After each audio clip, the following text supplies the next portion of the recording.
Good morning guys, welcome back to Perranporth Engines once again. Happy Monday.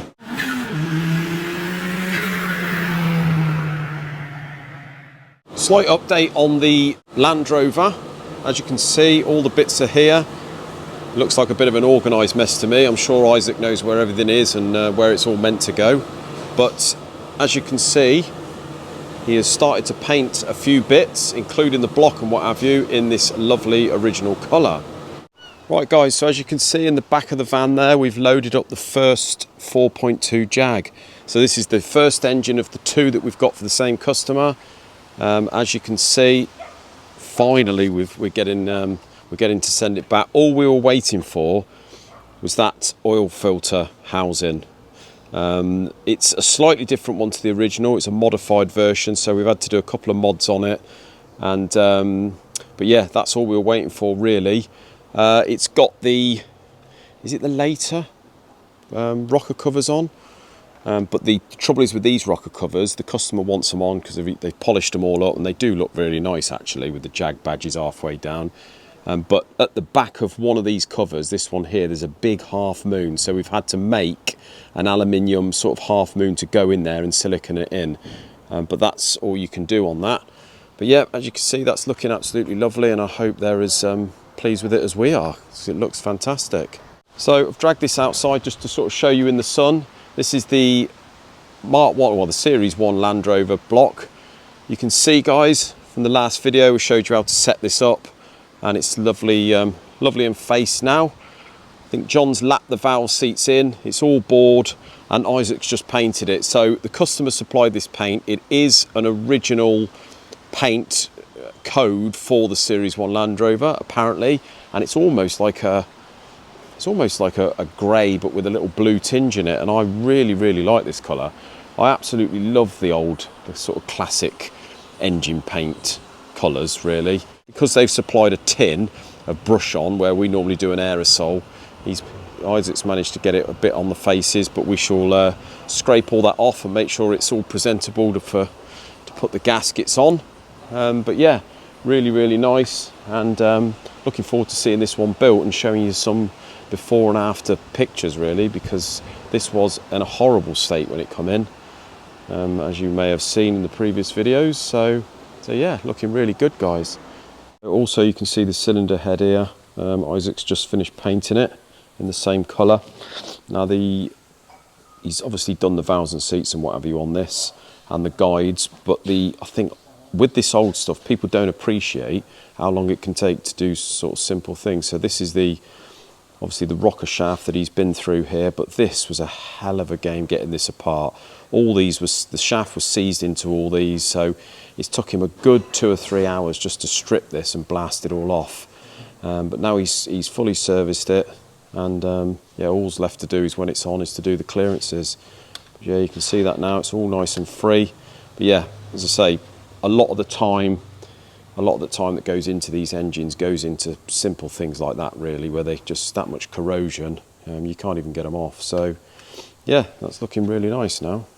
Right, so the 4.2 Jag guys, I've just dragged this outside and all I'm going to do is solder blast the ports and just the outside of the head a bit more. Like I said to you before, I'm just going to cut the seats, the guides are perfect, and then I'm going to paint it and give it a face. And then this thing is ready to do the clearances, which is quite a long, laborious job. And then hopefully, if Paul is back tomorrow, all being well, we can get this on that block and we can get well on the way with the second 4.2 then. Well guys, as you can see, the van is looking rather grubby, but we're back from Perranporth. We were down at Perranporth yesterday on a track day. We've unloaded the kit car, we've cleaned the trailer, unloaded all the tools and what have you, but what a fantastic day we had. I'm sorry if you get bored of hearing about our little track days guys, but we like to tell you everything that Perranporth Engines is up to, and it's always nice to thank the subscribers and some of you guys that take the time to go down there or pop down and say hello to us. Like I said to you in the last video, it's really surprising how many people have actually heard of Perranporth Engines now through the YouTube channel. So yeah, really appreciate it when you guys pop down to say hello. It's always good to speak to you. We'll give you a little rundown of how it went yesterday. So we turned up, we actually stayed overnight. My father-in-law and I, we stayed overnight on the Saturday. We didn't get down there till about 10 o'clock, but we booked a cheap room at our little Premier Inn, and yeah, we sort of stayed overnight. It just means that we haven't got to rush around in the morning because we're all getting a bit older now, so haven't quite got the stamina that we used to have. But yeah, the kit car. So we got there in the morning. We didn't turn up till about 9 o'clock, to be honest, and it was absolutely howling down. Isaac left at about 7 o'clock in the morning to get there for 9, and he said the roads were just horrendous. So when we arrived, yeah, still teeming down. The tracks had actual puddles on. So, be honest with you, I was quite surprised that they even ran it. But they assured us that it was meant to bright up in the afternoon, and the track dries out pretty quick because it's fairly windy up there. So yeah, we didn't even unload the car for the first session, and we were quite surprised how fast some of the boys were going round there in that actual torrential rain. So sure enough, about 11 o'clock, the sun came out a bit like this. Track dried up fairly smartish, and there's only 1 or 2 little damp patches, but yeah, so we got the car off the trailer and went out for a spin. And I tell you what, we didn't really notice it at Castle Combe, but that differential that we put in, honestly, for any of you guys out there that recommended going for the ATV Quaife in this car, thank you very much, because it has absolutely transformed the thing like you wouldn't believe. It's a perfect track really, because it's short. It's real slow point and squirt sort of track, real sharp corners, and it really gives you a feel of what the car's like. So before, when we had just the open diff, like I said to you, I was a little bit afraid that we were going to disturb the way the car turned in. So before, if we sort of left it late, the car would slightly understeer going into the corner, and then obviously you put the power on to drag it back in and you just spin an inside wheel. So yeah, it's a bit of a nightmare.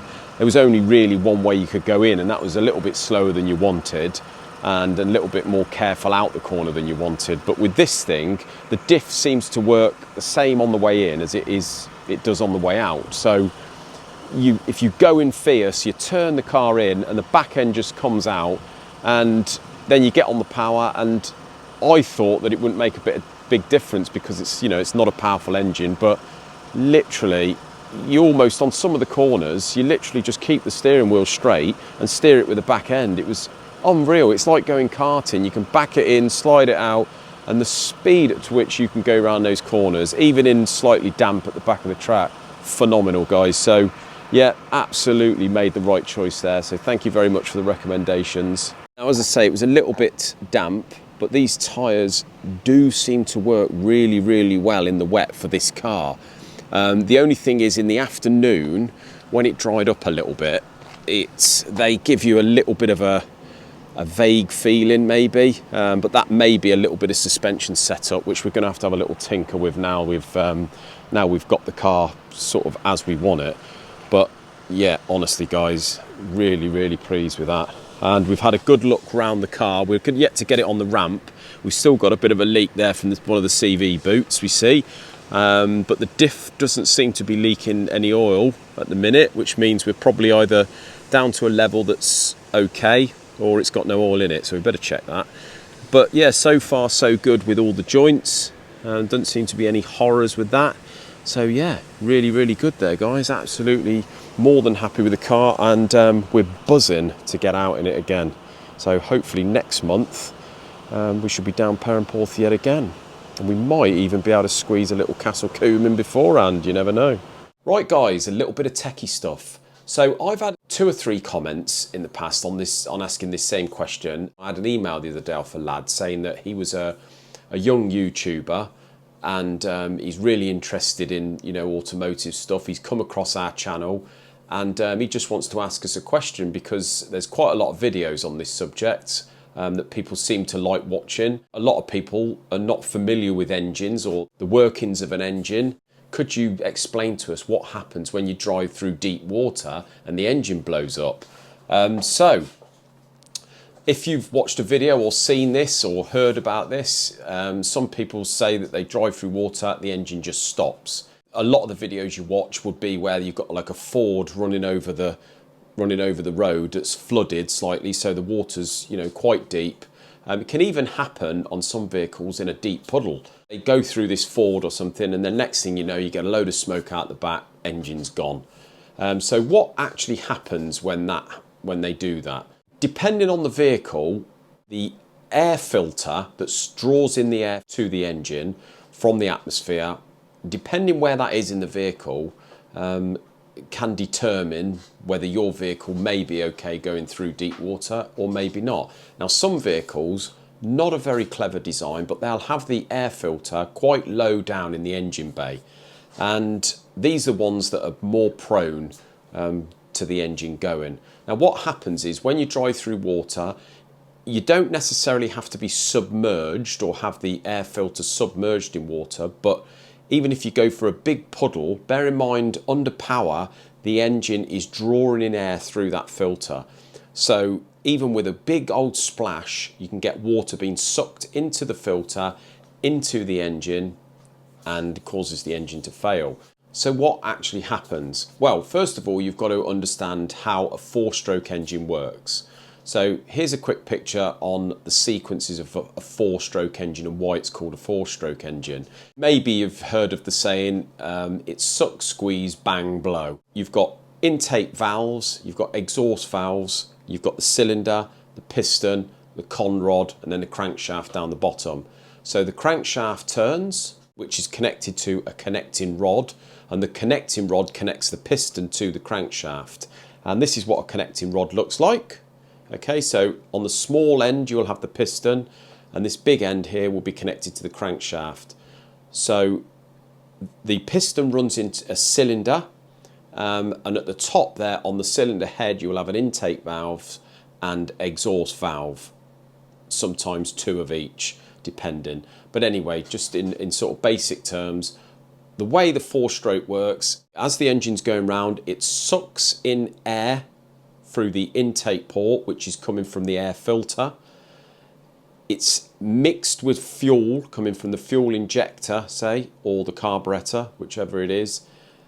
It's sucked down, then the valves shut, and it's compressed, so air can be compressed. So it compresses the air and the fuel. Then the spark plug ignites, and you get the bang. So that's your 3rd stroke, which pushes the piston and rod down, which then in turn turns the crankshaft. And then as it's coming back up, the exhaust valve opens and it pushes the old air and fuel out into the exhaust. And then the cycle repeats again. So it's suck, squeeze, bang, blow. So that's where that sequence comes from. So that is a 4-stroke engine. Okay, so if you see a video of a car driving through water and then the engine, you get a load of smoke. It's not actually smoke, it's steam really. What's happening is as the engine is on the sucking, the first cycle, the sucking, it sucks in air, but it also sucks in water with it from the puddle. And then when it compresses the air and the fuel, because there's water in there, it can't compress the water. So what happens, and this is one of the only things that happens we see, is it bends the conrod. Because the piston can no longer compress the water anymore, but the crank is still driving the rod up, this rod bends. So it bends to the point where it has to, because the piston won't go any further. Then when it comes down and then goes back up and pushes the fuel, water and air out of the exhaust, because the exhaust side is hot with the water, that's when you get the masses of steam out the back, like a boiling kettle. But then the engine fails because the piston and rod is sitting so low, your compression's gone, and there we go, that's the engine failure. So sometimes if it's a very bad case or a fragile engine, it can break a piston, but amazingly not all the time does it break a piston. Piston, believe it or not, because it's spreading the load, it doesn't actually damage the piston half the time. It just bends this conrod. Now you imagine the force that takes to press down that rod and actually bend it like that. It's amazing really that it doesn't do any more damage, but 9 times out of 10, and it's usually only the one. So yeah, we've had lots. Usually sort of towards the end of autumn, beginning of winter, when you start getting all the rain, that's when we see a lot of enquiries for bent rods. And that's what happens, guys. You drive through water, and if the engine sucks it up through the air filter, you get a bent con rod, and that is why the engine fails. So the kit car's had a good clean, guys. We've run it up. I've got to do a few more checks, but everything's back to how it should be and ready for the next one. So until another video, guys, hope this one's been of use to you and you've enjoyed it. But until then, take care and we'll see you again. Thank you.